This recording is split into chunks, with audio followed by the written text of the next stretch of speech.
Birth certificate என்பது ஒரு மனிதரின் பிறப்பை குறிக்கும் மிக முக்கியமான அஃபிஷியல் ரெக்கார்ட் அல்லது டாக்குமெண்ட் அப்படின்னு சொல்லுவோம். சாதாரணமாக குழந்தை பிறந்தோடனே எல்லோரும் நம்ம என்ன கேட்போம், பர்த் சர்டிஃபிகேட் வாங்கிட்டியா அப்படின்னு சொல்லிட்டு.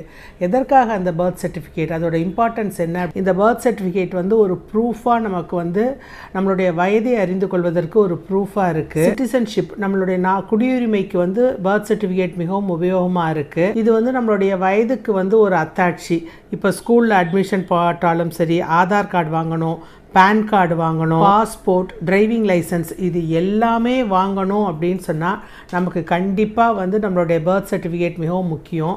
இந்த காலத்தில் பர்த் சர்டிஃபிகேட் இல்லாமல் எதுவுமே பண்ண முடியாது. இந்த பர்த் சர்டிஃபிகேட்டில் குழந்தையுடைய பெயர் இருக்கும், குழந்தையுடைய பெற்றோர் பெயர் இருக்கும், குழந்தை ஆணா பெண்ணா அப்படிங்கிற விவரம் இருக்கும், குழந்தை பிறந்த நேரம் இருக்கும், குழந்தை பிறந்த தேதி இருக்கும், குழந்தை எந்த மாவட்டத்தில் பிறந்தது, எங்கே பிறந்தது, ஹாஸ்பிட்டலில் பிறந்திருந்ததுன்னா அந்த ஹாஸ்பிட்டல் பேர் இருக்கும். அந்த பர்த் சர்டிஃபிகேட்டோட இம்பார்ட்டன்ஸை பற்றி நான் ஒரு லாங் வீடியோடைய யூடியூப் சேனலில் நான் வெளியிட்டிருக்கேன். அதோட லிங்க்கையும் நான் உங்களுக்கு கொடுக்குறேன்.